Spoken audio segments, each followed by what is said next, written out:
máquinas arcade.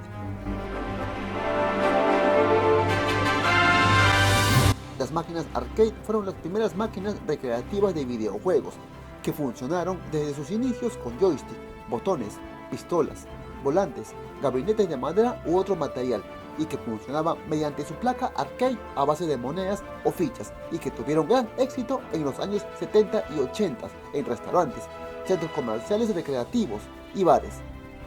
Varias empresas desarrollaban estas plataformas y marcaron historia con increíbles y épicos juegos de la época, y que empezaron a decaer conforme fueron saliendo consolas de mesa.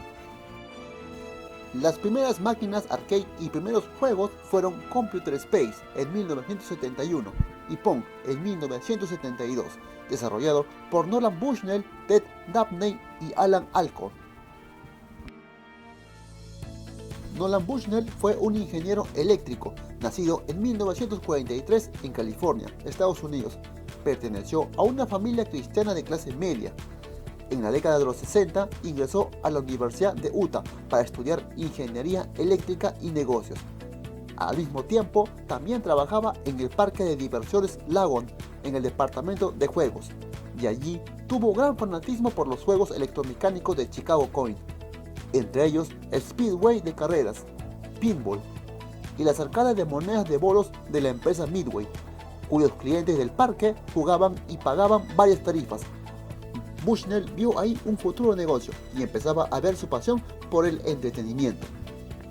En 1964, Bushnell se trasladó a la Facultad de Ingeniería de la Universidad de Utah para aprender informática, en el cual conoció el juego Space War con gran fanatismo, y que se jugaba en minicomputadoras de la empresa DEC. Y en 1968, Bushnell se graduó de la Universidad de Utah en Ingeniería Eléctrica y Negocios. Al terminar la universidad, tenía el anhelo de trabajar en el conglomerado de entretenimiento Disney. Lamentablemente no fue contratado por ser recién graduado. En cambio, consiguió un trabajo como ingeniero eléctrico en la empresa Ampex, y en esta empresa conoció a Ted Dabney, quien era un ex marino estadounidense experto en ingeniería eléctrica y electrónica, y ex trabajador de HP. Bushnell también conoció en esta empresa a Alan Alcorn, graduado de la Universidad de California, experto en ingeniería eléctrica y ciencias de la computación. Dabney y Bushnell entablaron una buena amistad y compartieron sus primeras ideas para crear pizzerías llenas de juegos electrónicos, y para eso Bushnell llevó a Dabney a los laboratorios de computadoras de la Universidad de Stanford, para ahí mostrarle el juego de computadora Space War y pedirle si podía diseñar algo parecido, y con esa idea renunciaron de Ampex para ambos fundar su empresa Syzygy. Pero debido a que el nombre Syzygy estaba registrado ya por otra empresa, el nombre de la empresa cambiaría oficialmente a Atari. Con el fin de crear un juego similar al Space War, contrataron a la empresa Nothing Associates, que era una empresa que desarrollaba juegos de disparos en gabinetes de vidrio. Bushnell diseñó el gabinete y así crearon el primer juego arcade, el Computer Space, que operaba solo con botones y que funcionaba con monedas, y que tuvo un buen recibimiento. Casi al mismo tiempo también se había lanzado el juego de arcade Galaxy Game de Bill Pitts y Hugh Tuck, que operaba con botones y joystick, pero que funcionaba con una mini computadora de la marca DEC en su interior. Debido al precio alto de la computadora, no fue rentable para estos ingenieros y el juego fracasaría. Pero Computer Space solo contaba en su interior con una maquinita finita de circuitos integrados y transistores, cuyos elementos gráficos eran contenidos a través de diodos, y por eso su precio fue muy económico y tenía un mejor éxito. Computer Space recaudó $3 millones en ventas, sin embargo no llegaría más lejos y fracasaría. Bushnell detectó que la moda de un videojuego sería pasajero. Sin embargo, obtuvo ganancias de $1 millón y con eso empezaría nuevos proyectos. Bushnell y Dabney alquilaron su primera oficina en un boulevard de Santa Clara, California. Bushnell sabía que su próximo juego debería ser más simple de jugar para todos los usuarios, y es así que terminaron su alianza con Nothing Associates, y buscarían un fabricante más grande, y contrataron a su ex compañero de trabajo que conocieron en Ampex, el ingeniero Alan Alcorn, quien accedió a trabajar con ellos. Alan Alcorn desarrolló el juego Pong, cuya placa electrónica utilizaba transistores, condensadores y resistencias. Esta vez, Bushnell construyó un gabinete de madera y en su interior un televisor en blanco y negro de la marca Hitachi. El prototipo fue instalado en los bares de Sunnyvale llamado la Taberna del Capitán Andy, y ahí Pong fue un gran éxito. Los mecanismos de monedas se llenaban rápidamente por los clientes. En vista de que era un negocio rentable, optarían por vender licencias de este juego a empresas de videojuegos. Pero Bushnell divisó que obtendría más ganancias si él mismo vende el juego en lugar de vender licencias. Atari obtuvo una línea de crédito con la empresa Wells Fargo para ampliar sus instalaciones de montaje y poder construir en masa las máquinas del juego. Poco a poco el proceso y la producción del juego se fueron agilizando en mayores cantidades, y el juego Pong llegaría a otros países.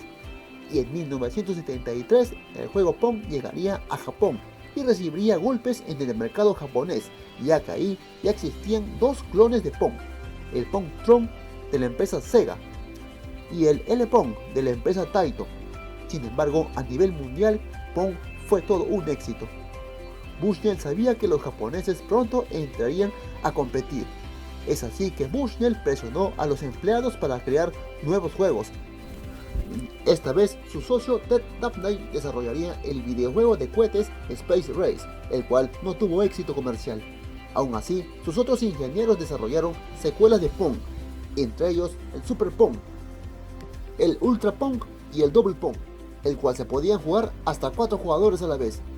Y así Bushnell fundaría su subsidiaria Atari Games y desarrollaría en 1974 el juego Quadrapong, cuyos gabinetes eran tipo cóctel con asientos y también se podía jugar hasta 4 jugadores.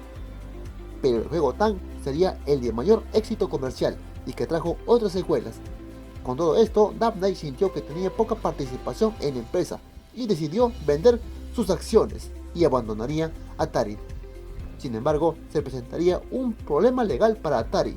Una demanda de la empresa Mangabox argumentó que con el juego Pong se infringieron patentes del juego Ping Pong de la consola Mangabox Odyssey, desarrollado por Ralph Baer, pero ambos llegaron a un acuerdo económico. Después de este problema, la empresa japonesa Taito de Michael Kogan había lanzado varios juegos arcade que estaban pegando en Japón, entre ellos el juego de carreras con volante Speed Race y de disparos Western Gun y Gunfight, y sería fiel competidor de Atari en los juegos de arcade. Aunque para generar más ganancias, Bushnell lanzó el Pong en una consola doméstica para el hogar, el Home Pong, con un gran éxito. Bushnell seguía fabricando más juegos arcade, pero fue incapaz de mejorar la tecnología que usaban los juegos arcade de los japoneses, y debido a esto Atari fracasaría en el mercado japonés. Bushnell tuvo que vender su división de juegos de arcade de Atari a la japonesa Namco de Masaya Nakamura, y de esta forma Namco también entraría en el mercado de las máquinas arcade. Y es así que Bushnell vendería Atari a la empresa Warner Communication por $32 millones, y con ese dinero compró una mansión y fundó su cadena de pizzería Pizza Time, la que se convertiría en la exitosa cadena de entretenimiento y pizzería Chuck Cheese. Bushnell fundó esta cadena para instalar ahí todos los juegos arcade de Atari, aunque Bushnell seguía trabajando en Atari sin ser ya el propietario. Ahora, los nuevos ejecutivos de Warner llevaron a Atari por otros rumbos y desarrollaron el juego de carreras Night Driver con un buen éxito. Y en 1977 desarrollaron su primera placa arcade y que albergó 13 juegos, de los cuales Fire Truck tuvo mayor éxito. Y luego lanzaron su placa arcade Atari 6502 Color Raster y que albergó 12 juegos. Posteriormente, Atari llevaría todos estos juegos en cartuchos para su consola doméstica para el hogar, el Atari VCS, con un gran éxito. A la vez, otra empresa estadounidense entraría en la competencia de los arcade, Cinematronics, que desarrolló el juego con gráficas vectoriales Space War y que tuvo un gran éxito en Estados Unidos. mientras la japonesa Taito desarrolló su gran juego de disparos Space Invaders, el cual tuvo un gran éxito en Japón e inmediatamente se expandió a nivel mundial. Mientras, los ingenieros de Atari desarrollaron para sus nuevos juegos nuevas tecnologías en gráficas vectoriales, y en 1979 lanzó su nueva placa arcade, el Atari 6502 Vector, en el cual funcionaron los juegos de Luna Lander, Asteroides y Battlezone, que tendrían un gran éxito arrollador en Estados Unidos.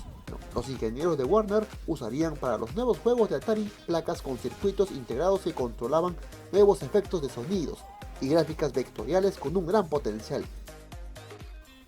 Pero ese mismo año, la japonesa Namco lanzó su placa de arcade Namco Galaxian, y que incluía los juegos matamarcianos Galaxian y Galaga, con un rotundo éxito, y no tardarían en llegar a Estados Unidos.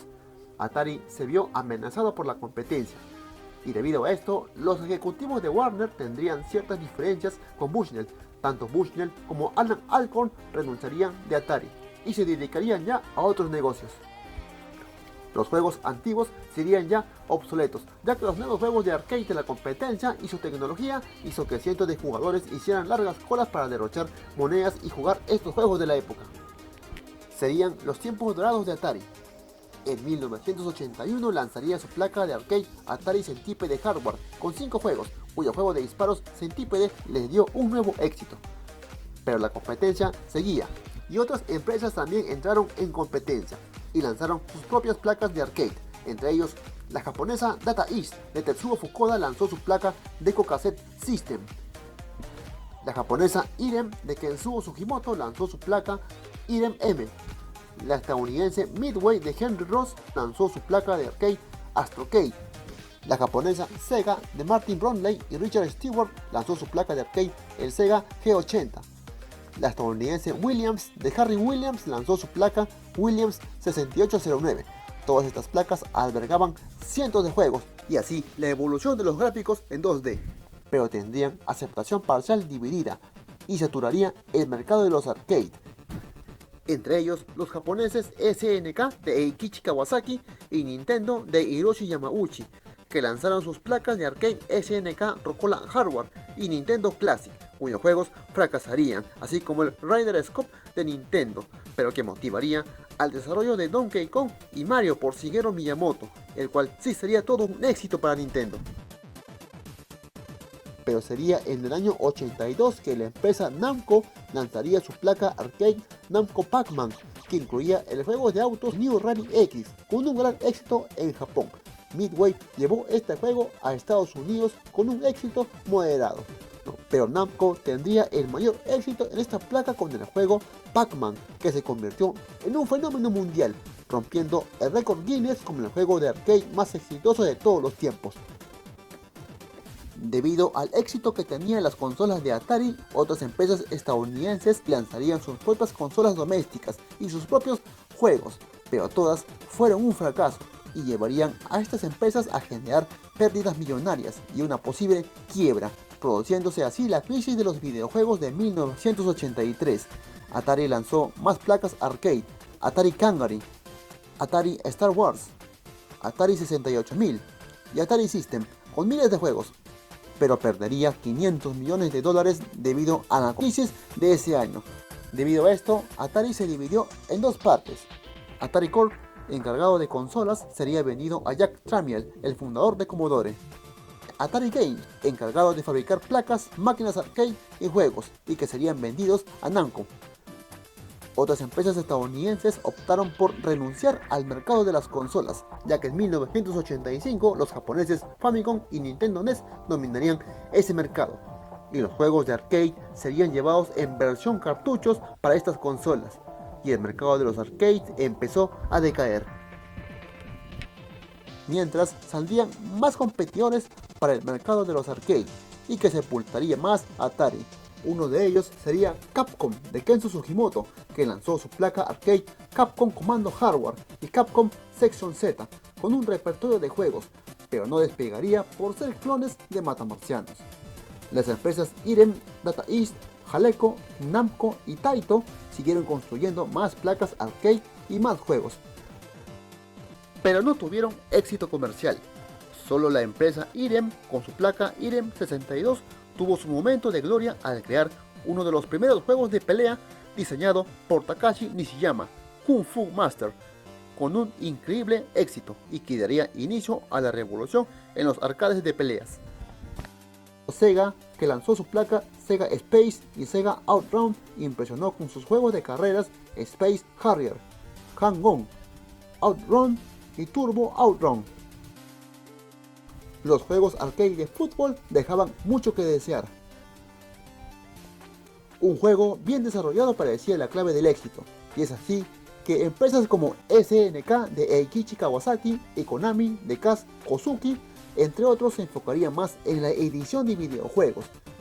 El juego de arcade que dominaba las recreativas en ese entonces era Donkey Kong y Mario de Nintendo, pero SNK estaba encontrando el camino del éxito y en 1986 lanzó su placa de arcade Ikari Warriors Hardware con varios títulos, cuyos juegos de aventura Atenas e Ikari Warriors marcaron diferencia.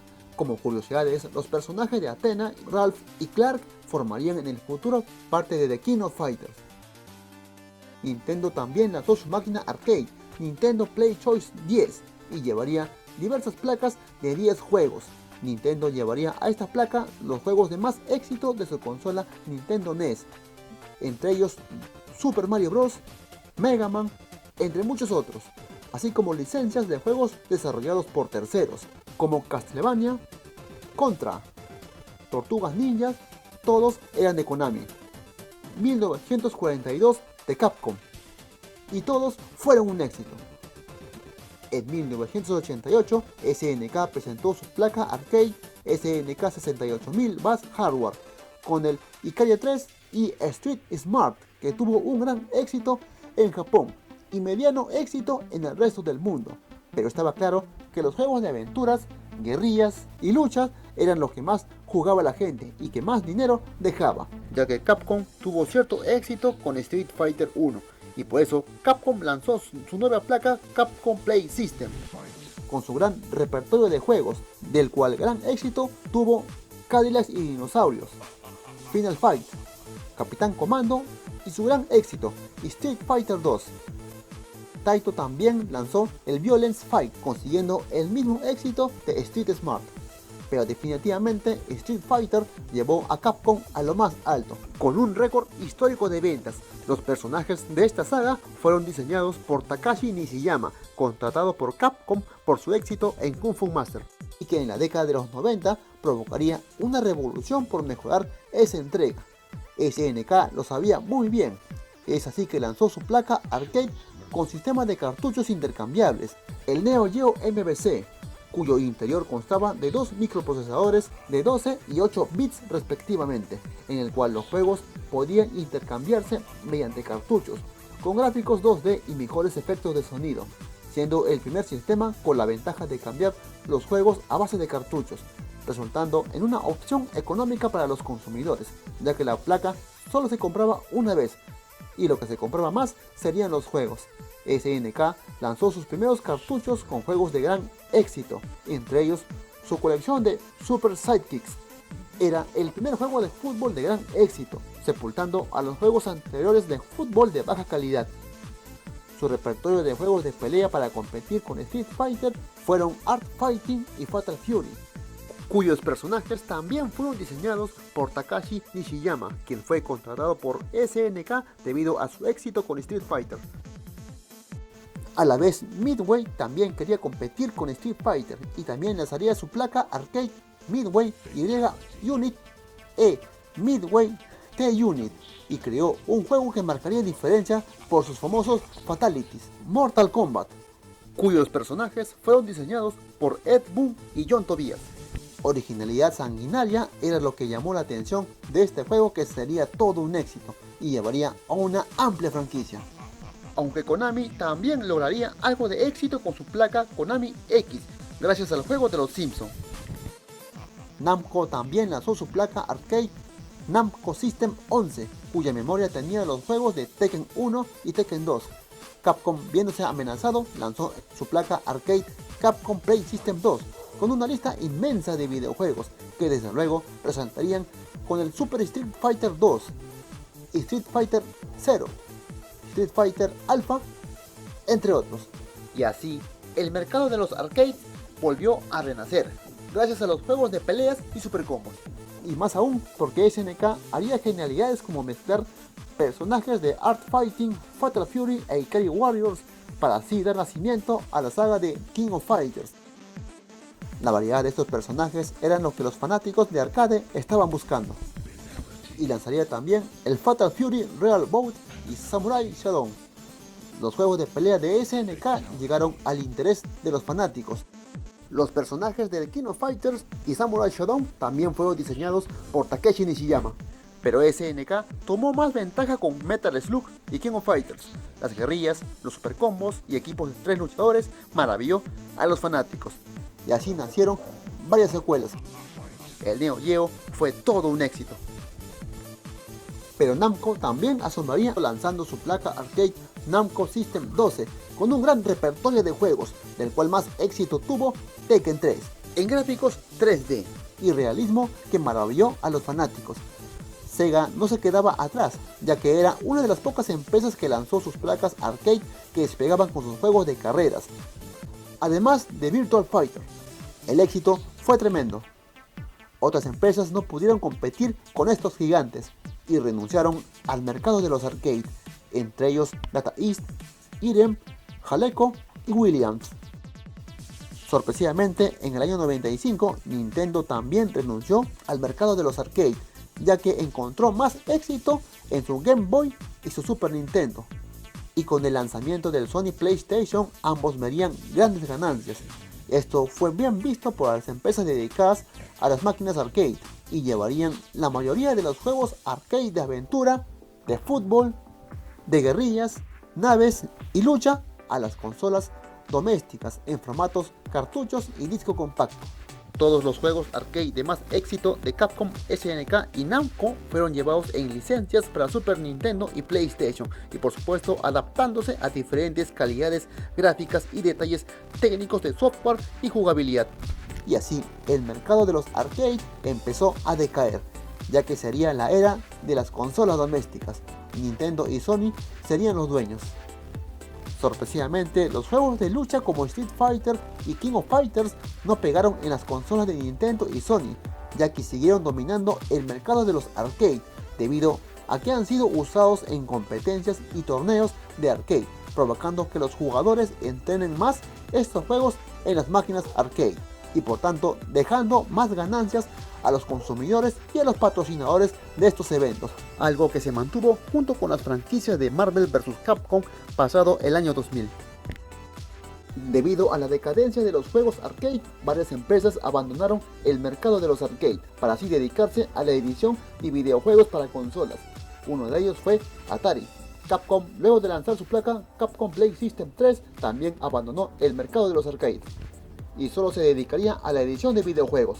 Y lo mismo haría Midway y SNK, que no logró nada con su placa Hyper Neo Geo 64. Solamente los arcade de lucha dejaban algo de dinero, pero luego también decaerían. Solo las empresas de Konami, Taito y Sega siguieron fabricando más placas arcade para plataformas y controles de juego inaccesibles para consolas, como son los juegos de baile y música, con un modo diferente de jugar, entre ellos Dance Dance Revolution, Pump It Up, Dance Rush, Gitadora, entre otros. Otras máquinas arcade fueron un negocio rentable para los consumidores, pero no para las empresas fabricantes, ya que la piratería y el internet dio acceso a emuladores que fácilmente los piratas podían descargar en la computadora y que servirían como cerebros electrónicos. Los gabinetes de madera podían ser fabricados por cualquier artesano o carpintero, y los controles y joystick se podían comprar en el mercado digital, ya que los arcade aún dejan algo de dinero en la actualidad, ya que algunos nostálgicos todavía quieren seguir jugando. Pero más adelante, los emuladores también salieron con más facilidad de descarga en los sistemas operativos Android, y los juegos en forma de ROM eran fáciles de descargar y jugar en los dispositivos móviles. era el adiós de las máquinas arcade, ya que luego de los años 2010, Nintendo, PlayStation y Xbox lideraban el mercado de consolas, dando así un giro a los tiempos de la era de los videojuegos y la calidad gráfica y realismo que solo se puede conseguir en esa plataforma. Las máquinas recreativas arcade siempre dejarán huella, porque fueron parte de todos nosotros y crearon una cultura y un concepto diferente que solo ingeniosos pudieron con su creatividad comprender lo que a la humanidad le gusta y necesita jugar, creando un mundo y una vida llena de emociones. Muchas gracias por ver nuestro video. No olvides darle like, comentar y suscribirte para más videos. Nos vemos en la próxima.